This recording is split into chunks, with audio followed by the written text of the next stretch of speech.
capítulo 15, versículo 17 al 19.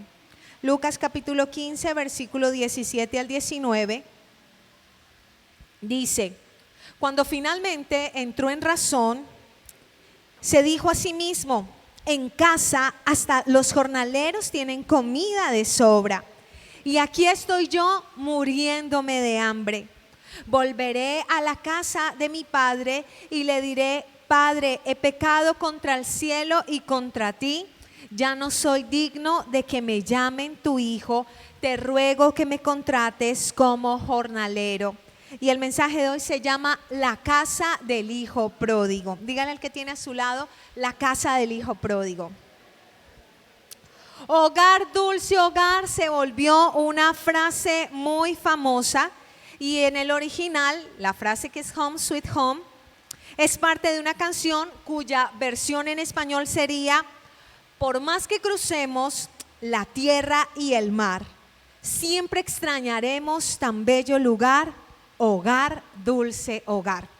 Y pertenece a una pieza teatral que se estrenó en Londres, imagínense, en 1823, hace casi 200 años. Durante ese tiempo, muchos hombres tenían que dejar su casa y su patria, irse a la guerra, tenían que desplazarse para vivir en colonias del Imperio Británico.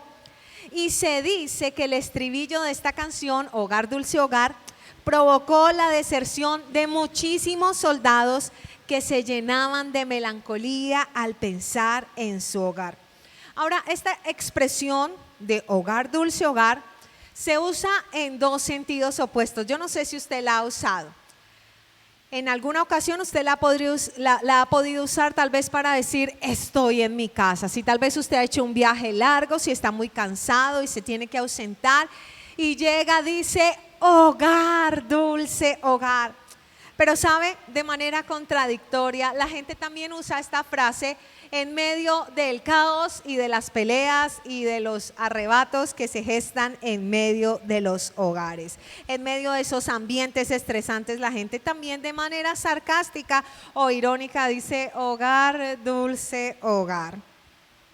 Y yo quiero que hoy nos detengamos en una de las parábolas más famosas que hay, es la parábola del hijo pródigo. Esa parábola se relata en el Evangelio de Lucas, en el capítulo 15, 11 al 32. Yo no se la voy a leer, yo creo que la mayoría de los que están aquí la conocen, pero yo le voy a invitar a que en su casa usted la estudie. Lucas 15, 11 al 32, ahí está la parábola, y le animo a que medite en ella en la casa. Y quiero que nos centremos en un detalle que hay en esta historia, y es precisamente ese versículo que les leí, en donde se da la luz del eje central del tema que estaremos estudiando hoy. Se los voy a volver a leer.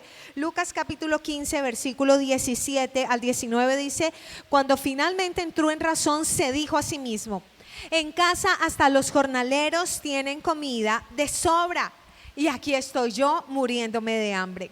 Volveré a la casa de mi padre y le diré: Padre, he pecado contra el cielo y contra ti, ya no soy digno de que me llamen tu hijo, te ruego que me contrates como jornalero. Y yo quiero que usted empiece a pensar cómo sería la casa del hijo pródigo para que él deseara volver allá. Empiece a pensar en eso.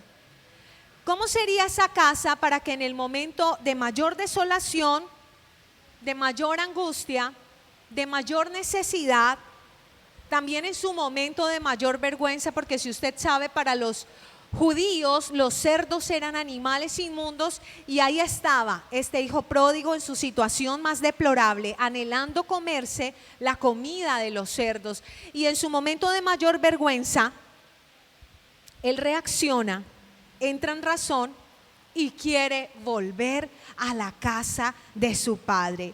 Y él empieza a darnos un cuadro que es corto, pero que es contundente de cómo era su casa. Y con casa no me refiero a la infraestructura, sino cómo era el ambiente que había allí, y que él había despreciado, creyendo en su ignorancia que él había alcanzado la gloria con la vida que él quería vivir, haciendo, perdóneme la expresión, lo que se le pegaba la gana. Y luego de estar totalmente arruinado, él desea regresar. ¿Sabe una cosa? Todos en algún momento de nuestra vida hemos sido pródigos. Cerca de nosotros mismos podemos tener un pródigo. fuimos o aún tal vez somos. Pero yo quiero que nos centremos en una cosa, y es que nuestra casa, nuestro hogar, nuestra iglesia, nuestra familia y nosotros mismos, cada uno de los que estamos aquí, deberíamos ser como la casa del hijo pródigo. Deberíamos ser como la imagen que se relata en esa parábola. Deberíamos tener las características que tenía ese lugar. Y lo que yo hice fue una colección de esas cualidades que podemos resaltar en aquella casa y que yo quiero que estudiemos y que yo quiero que evaluemos si las tenemos. Y que usted empiece a pensar, ¿será que así es mi casa? ¿Será que así soy yo? ¿Y qué tal si empezamos el test? Y cuando uno empieza a estudiar la parábola, descubre una cualidad de esa casa. ¿Y sabe cuál es? Diga generosidad. Generosidad y bondad. Dice la Biblia que cuando él entra en razón, dice algo que a mí me toca grandemente el corazón. En la casa de mi padre hasta los jornaleros tienen comida de sobra. Piense por un momento en eso. En la casa de mi padre, hasta los trabajadores, hasta los que no son de la familia, hasta los empleados, ¿tienen qué? Comida de sobra. O sea que en la casa del hijo pródigo, que había generosidad, había bondad, había misericordia, había compasión, había ¿qué? Generosidad y bondad. ¿Por qué? Porque los jornaleros tenían ¿qué? Comida de sobra. Por eso él dice: yo voy a volver a la casa de mi padre y le voy a decir que me perdone, que yo no soy digno de ser llamado su hijo, que me contrate como un jornalero. O sea, era tan buena esa casa que hasta a los trabajadores les iba de maravilla. Que ese hijo prefería agachar la cabeza, pedir perdón y regresar porque sabía que allí había abundancia. Mire lo que dice la Biblia en 1 de Pedro 4:9. Abran las puertas de su hogar con alegría al que necesite un plato de comida o un lugar donde dormir. Abran las puertas ¿de qué? De su hogar con alegría al que necesite un plato de comida o un lugar donde dormir. ¿Sabe? Cuando nosotros nos ejercitamos en la generosidad con nuestra familia, pero también con el extraño, nosotros estamos creando un ambiente de bendición en nuestro hogar. Cualquiera de los dos extremos en donde no se aplique la generosidad, en ambos casos es nocivo.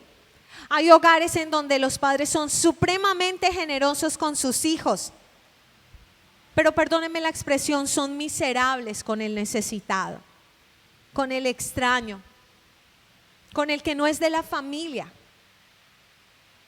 Y hay otras familias en donde la gente es muy atenta y muy amable con los extraños, pero no con los de su casa. Pero aquí en la casa del hijo pródigo, la generosidad era para ¿con quién? Para con todos. La bondad era ¿para quién? Para con todos, para los que podían tal vez de alguna manera devolver y para los que no podían devolver. Para los que hacían parte de la familia, pero también para los que no hacían parte de la familia. Cuando usted aprende a ser generoso y bondadoso, usted está dejando la mayor lección de amor a sus hijos, a su familia, a las personas que le rodean. Otra cualidad que yo veo, y espero que usted empiece a tomar lista de chequeo, generosidad y bondad, es que en la casa del hijo pródigo hay imperfección.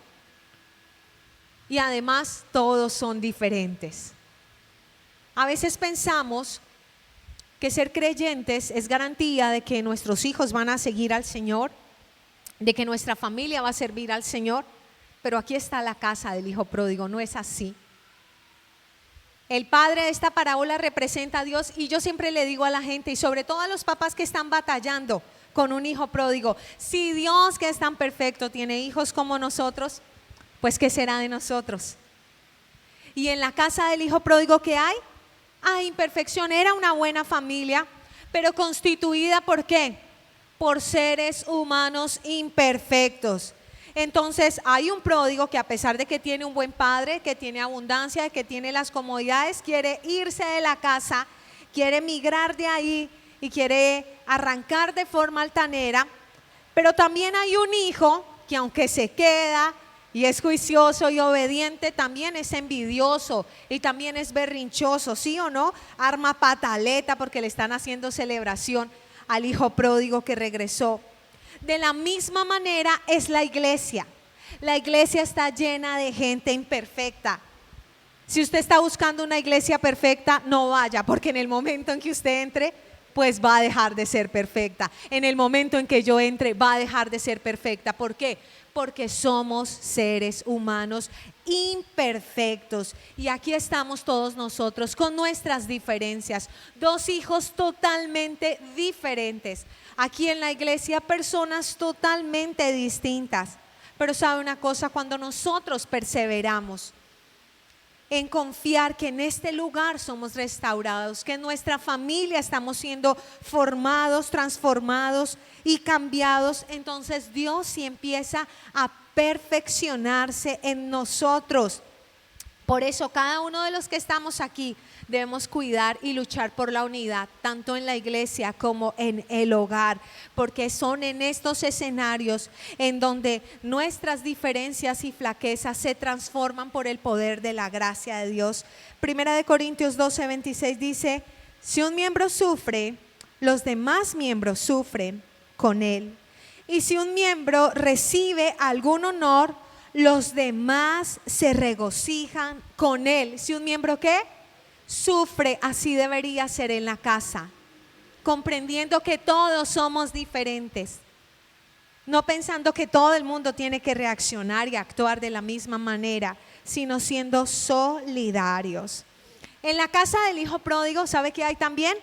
Hay normas claras, hay unos estatutos, hay unos preceptos y a nadie se le obliga a cumplirlos. Hay libertad para decidir, es decir, hay unas normas, hay unos preceptos, pero esos preceptos no se siguen por obligación. Cuando usted tiene niños pequeños, usted puede llevarlos a donde quiere, ¿verdad?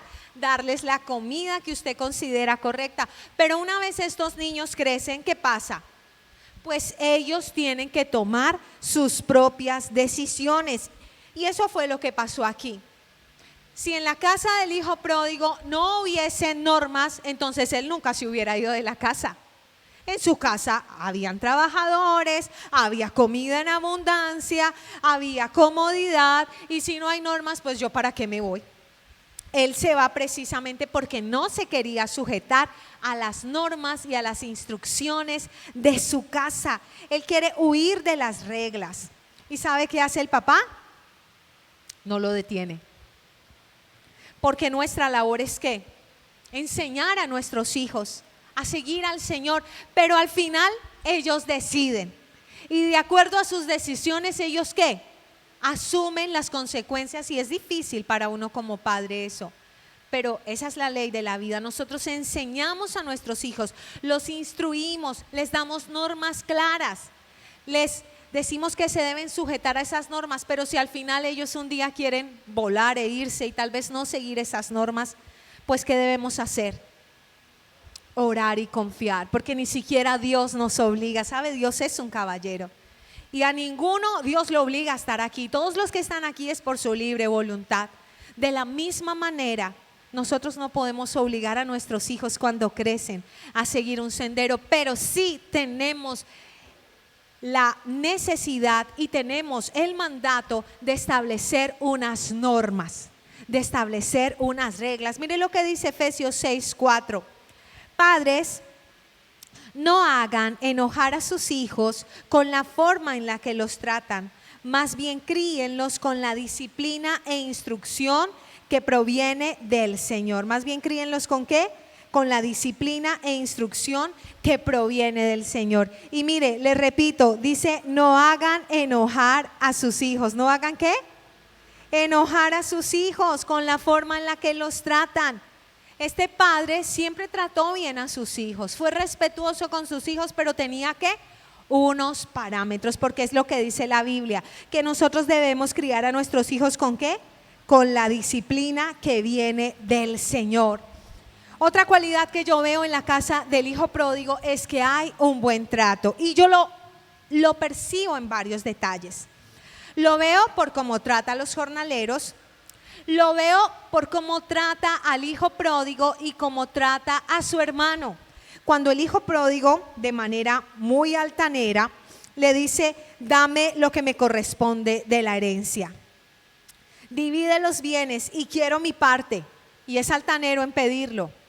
¿Qué hace el padre?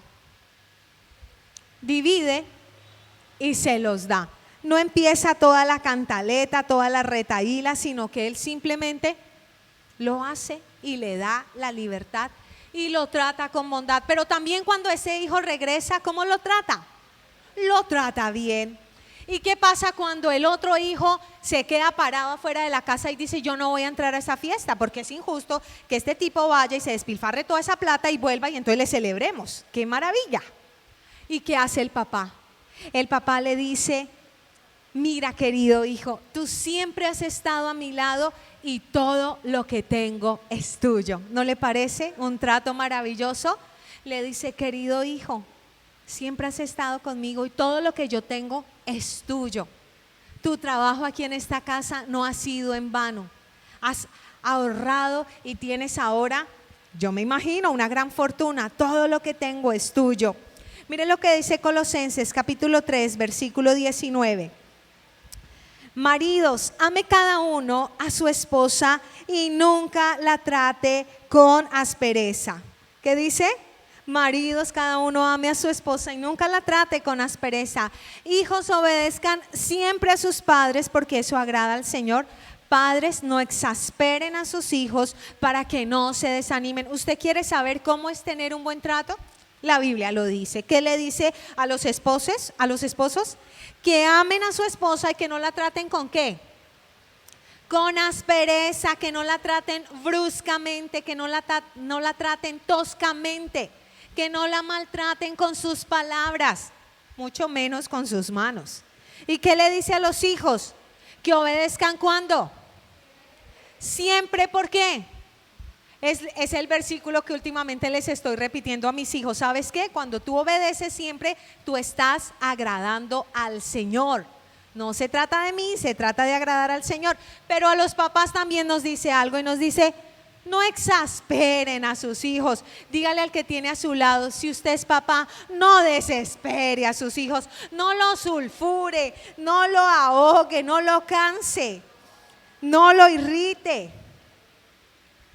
Y entonces yo me imagino que los esposos están diciendo: bueno, ¿y a las esposas qué parte les toca? Mire lo que dice Efesios 5:33. Por eso les repito, cada hombre debe amar a su esposa como se ama a sí mismo, y la esposa debe respetar a su marido. Un buen trato en la casa es que nos tratamos con respeto, con amor, con cariño, nos tratamos bien, no de manera hosca, no de manera cortante. Mire, hay una entrevista que hicieron a un hombre muy exitoso y que se quedó grabada en mi corazón porque lo compartieron en la emisora hace muchísimos años atrás. Y le preguntaban cuál cree que es su éxito, en dónde cree que radica su éxito. Y dice: mire, mi éxito radica en el ambiente que yo tuve en mi casa. Yo no sé si mi papá y mi mamá discutían, pero yo jamás los vi pelear. Muy seguramente resolvían sus inquietudes allá en la habitación, en casa, puerta cerrada, en silencio, pero yo siempre vi que mi papá trataba con amor a mi mamá y mi mamá trataba con amor a mi papá. Siempre los vi respetándose, siempre los vi tratándose con cariño, siempre los vi poniéndose a ellos primero antes que nosotros.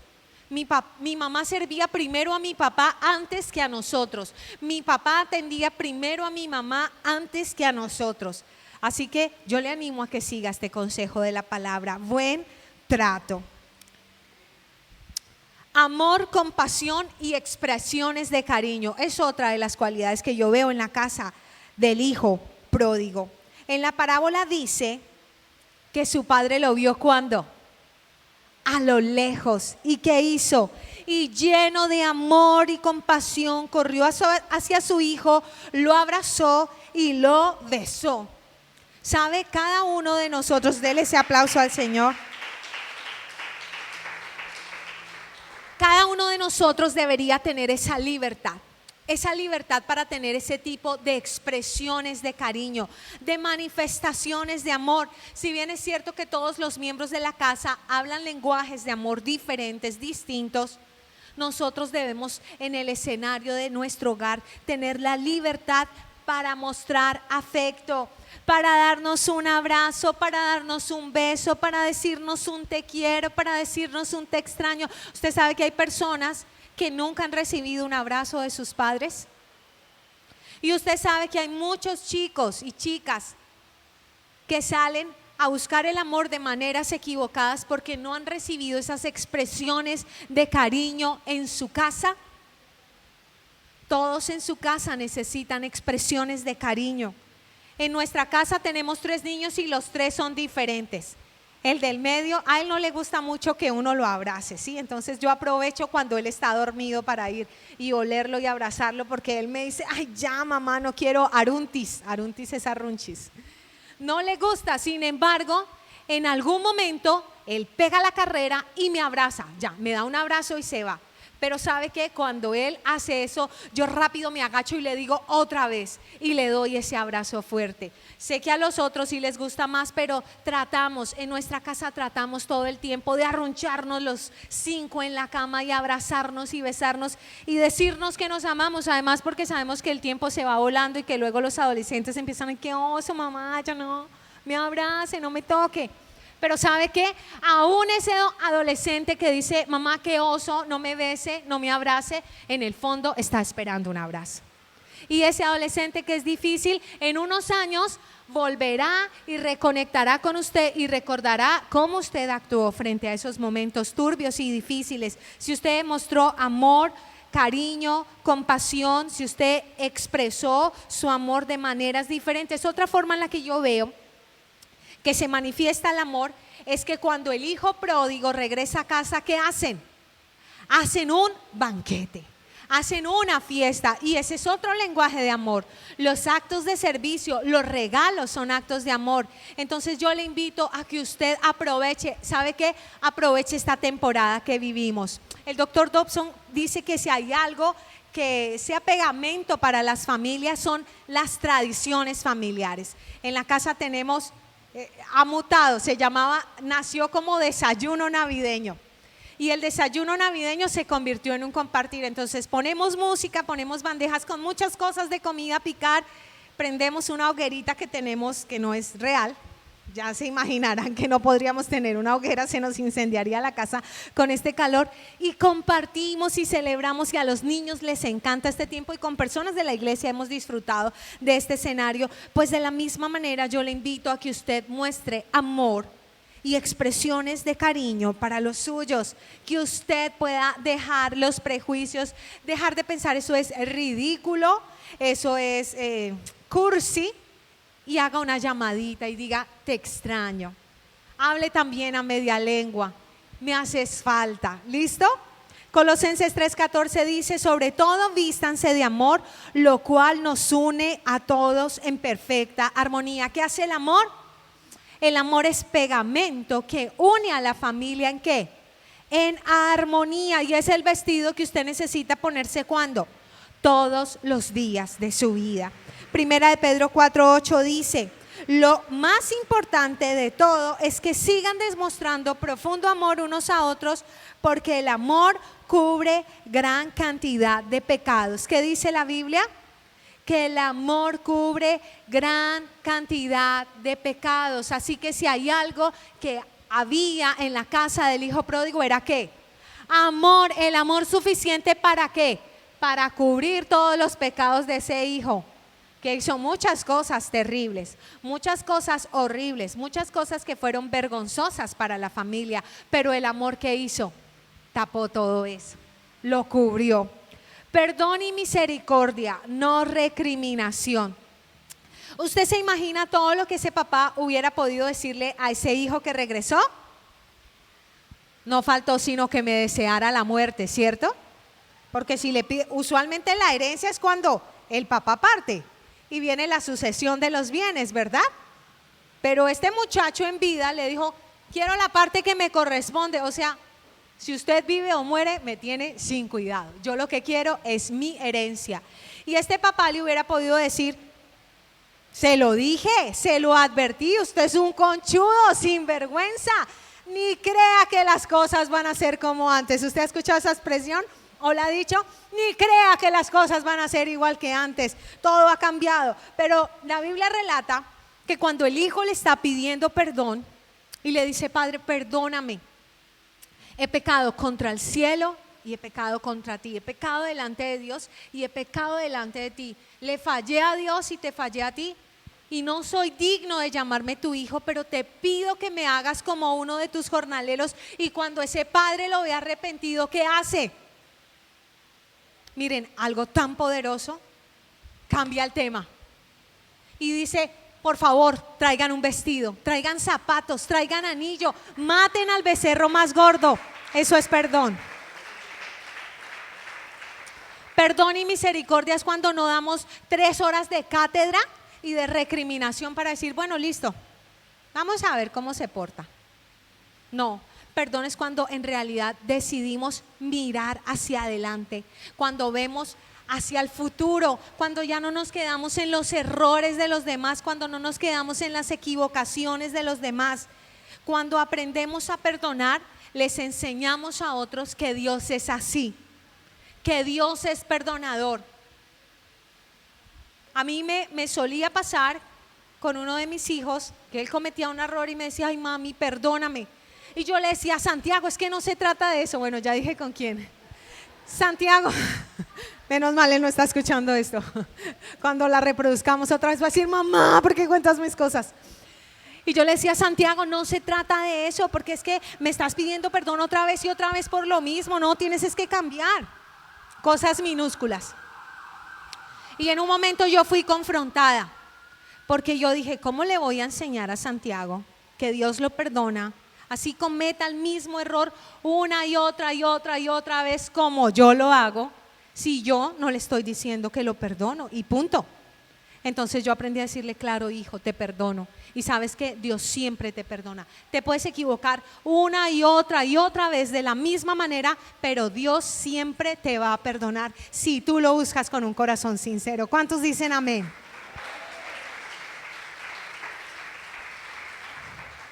Y hay una cosa más. La Biblia dice, al que más se le perdona, más ama. ¿Usted sí sabe eso? Dígale a la persona que tiene a su lado, al que más se le perdona, más ama. Y dale ejemplo. ¿Qué pasa si tengo 2 siervos y a uno le perdono 50,000 y a otro le perdono 5 millones? ¿Quién crees que va a amar más? Al de los 5 millones, ¿sí o no? ¿Por qué? Porque se le perdonó más. Entonces, ¿qué hace el amor? El amor cubre esa cantidad de errores y el perdón que hace inspira. Así que necesitamos vestirnos ¿de qué? De perdón. Y sabe, ese perdón no es solo para los demás. Ese perdón va primero para nosotros mismos, porque cuando usted no se puede perdonar, usted no puede perdonar a los otros. Cuando usted no se perdona sus malas decisiones y sus malos errores, usted no está recibiendo el perdón de Dios. Y si usted no recibe el perdón de Dios, no se lo puede entregar a otras personas. La Biblia lo dice claramente. Si nosotros confesamos nuestros pecados, no hay letra menuda. No importa lo que usted haya hecho. Y no dice solo los que dijeron mentiras, solo los que comieron de más, solo los que se agarraron a pelear pero con el vecino, no con la mamá. No, dice si confesamos nuestros pecados, ponga el que quiera ahí. Ponga el más horrible, el más desagradable. Ahí está Dios dispuesto para perdonar. Necesitamos un corazón perdonador en nuestra casa. Colosenses 3:13 dice, sean comprensivos con las faltas de los demás y perdonen a todo el que los ofenda. Recuerden que el Señor los perdonó a ustedes, así que ustedes deben perdonar a otros. ¿Perdonen a quién? A todo el que los ofenda. Ese ejercicio es de todos los días. Ese ejercicio es de todo el tiempo y ese ejercicio es más intenso en la casa, porque precisamente es en el hogar donde más nos lastimamos, porque es donde estamos más expuestos, donde se ponen en evidencia más nuestras debilidades, donde se ponen más al descubierto nuestras imperfecciones. Siguiente, fe. Y esta es otra característica que hay en la casa del hijo pródigo. Hay fe y es una fe que conquista. Y esa fe no le da cabida a la manipulación. Y mire, yo veo dos detalles que hablan de la fe. Dice que cuando el hijo pródigo regresó a casa y estaba su padre, y cuando todavía estaba lejos, su padre lo vio llegar. Cuando todavía le estaba ¿qué? Lejos. Y para mí eso es ¿qué? Para mí eso es fe. ¿Por qué? Porque sabe una cosa, yo creo que todos los días ese papá salía a mirar, a esperar que su hijo regresara. ¿Quién le había dicho? No había recibido un WhatsApp que le dijera: papi, está bien, me arrepiento, voy de camino a casa. Papi, espéreme, prepare mi almuerzo que voy a llegar. No, nada, él no sabía nada, él no sabía qué estaba haciendo su hijo, dónde estaba. Él sabía que su hijo se había ido a vivir una vida desordenada y vacía y que cada vez se había alejado más de la casa, pero ese papá todos los días esperaba a lo lejos porque lo movía ¿qué? La fe. Y así debe ser la casa del hijo pródigo, una casa que está llena de ¿qué? De fe, expectante a que Dios va a hacer milagros. Pero hay otra cosa que a mí me dice que en esa casa había fe. Y es que el padre le dice a los sirvientes: maten al ternero que hemos engordado. ¿Maten al qué? Al ternero que hemos engordado. ¿Cuántos terneros engordó ese papá? Yo no lo sé. ¿Cuántos años este hijo estuvo ausente? Yo no lo sé. Yo no tengo ni idea. Pero yo solo sé que si ese ternero se hacía ya vaca vieja, entonces chao, se sacrificaba y preparaban otro ternero, porque el padre siempre estaba diciendo: un día mi hijo va a regresar y un día vamos a hacer fiesta, así que yo necesito que alisten otro ternero para el banquete. ¿Qué necesita usted? Fe. Él no cayó en la trampa de manipular. Usted me va a matar con esa vida que quiere irse a vivir. No. Él actuaba desde la fe, él operaba desde la fe y a través de esa fe conquistó. Usted necesita mirar a los suyos a través de los ojos de la fe. El Salmo 128:3 dice: tu esposa será como una vid fructífera, floreciente en el hogar, y tus hijos serán como vigorosos olivos alrededor de tu mesa. En la casa tenemos dos cuadros, uno de uvas y otro de olivos. Cualquier diseñador de interiores se rasgaría las vestiduras por tener alimentos en la sala. ¿Pero por qué los tenemos ahí? Porque a mi esposo le fascina esta porción de la palabra y dijo: mi amor, yo quiero que haya algo que ilustre esta palabra. O sea que a mí me corresponde ser como esa vid fructífera y mis hijos como los olivos. Y sabe, no es nada místico, son ilustraciones ¿de qué? De lo que creemos que hace Dios en nuestra casa, en nuestro hogar. Y se relacionan ¿con qué? Con la fe. Creemos por la fe que nuestro hogar es un lugar de bendición. Creemos por la fe que nuestro hogar es un lugar de productividad. Creemos por la fe que nuestra mesa es una mesa de armonía. Creemos por la fe que Dios cumplirá su propósito en nuestros hijitos, y a cada uno lo vemos a través de los ojos de la fe. Conocemos sus debilidades, conocemos sus batallas y sus luchas, pero creemos y oramos y declaramos que Dios cumplirá su propósito en ellos. Restauración. ¿Y qué hace el padre? Dice: traigan la mejor túnica que haya en la casa y vístanlo, consigan un anillo para su dedo y sandalias para sus pies. Maten al ternero que hemos engordado. Tenemos que celebrar un banquete, y nuestro hogar y nuestra iglesia y nuestra familia y cada uno de los que estamos aquí debemos ser eso, escenarios de restauración, no de condenación, sino que cada uno de los que estamos aquí deberíamos ser un refugio. Este lugar, la iglesia, es el lugar donde las personas deben venir y ser sanadas, ser animadas, ser perdonadas, ser renovadas y ser reconstruidas. Aquí no es para que usted señale porque vio al vecino o al de la iglesia mal parqueado, lo vio peleándose en el semáforo y usted diga: ay, sí, ve, van a hacerle morcillas al diablo. No.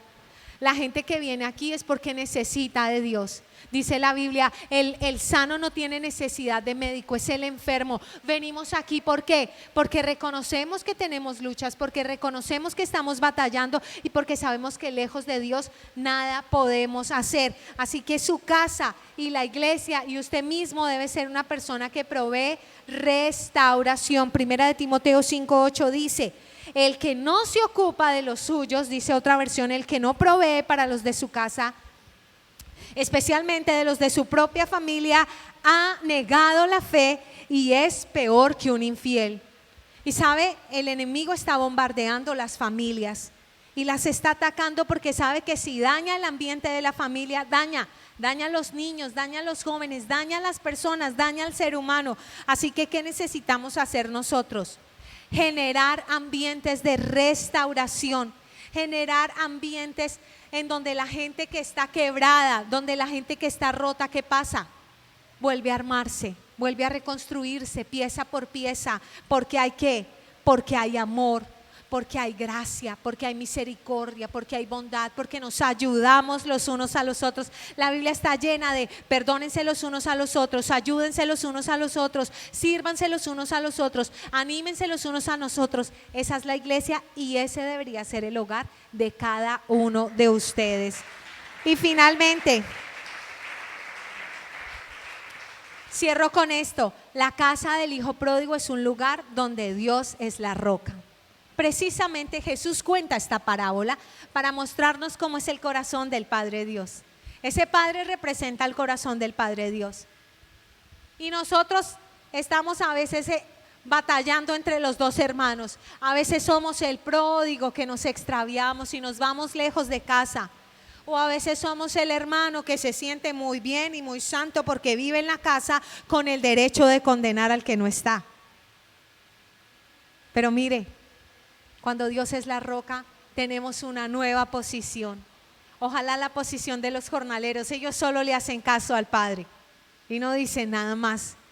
Simplemente necesitamos hacer de Dios nuestra roca, porque yo creo que el milagro de una vida restaurada, el hecho de saber que una persona que estaba perdida en una adicción, sumida en cualquier forma de oscuridad, y viene y se reconecta con Dios y deja su vieja manera de vivir, es la cosa más milagrosa que pueda suceder, la cosa más extraordinaria. Es Dios el que lo hace, el que se encarga de sacar de lo más profundo. A cada persona, a cada uno de nosotros nos sacó allá del barro. A veces uno se siente muy santo porque viene a la iglesia, pero a todos Dios nos ha sacado de lo más profundo, de ese foso de desesperación. ¿Y lo hace para qué? Para que su nombre sea glorificado, pero esto solo ocurre cuando Él es la roca. Hay dos casas, la casa en la arena y la casa en la roca. Todas llevan tempestades, vientos, mareas, pero la que permanece firme es la casa en la roca. Entonces, cuando Dios es la roca de su vida y de su hogar y de su familia, milagros sucederán. Y se vencerán las tormentas y las tempestades y esos momentos donde se agitan las cosas, esas turbulencias de la vida. Salmo 84:10 dice: un solo día en tus atrios es mejor que 1000 en cualquier otro lugar.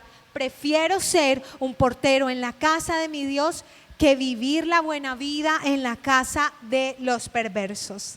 La casa del hijo pródigo no es ni más ni menos que el lugar a donde queremos ir, que el lugar a donde anhelamos regresar cuando estamos extraviados. Son los brazos de nuestro Padre Dios, porque si tal vez usted vive solo, dice: pero yo no tengo familia. Pero sabe, la casa del hijo pródigo son los brazos de Dios, que siempre están llenos de amor, de perdón, de bondad, de generosidad. Es en donde las personas imperfectas recibimos gracia, mucha gracia. Es la manifestación de todas esas virtudes preciosas de Cristo Jesús, reflejadas en cada uno de nosotros, haciéndonos mejores personas y permitiéndonos como familia, como persona, como iglesia, abrazar al que está perdido, al que está extraviado, sabiendo que un día estuvimos allí. Y ese es el lugar al que yo los quiero invitar. Así que yo le quiero invitar a que se coloque de pie.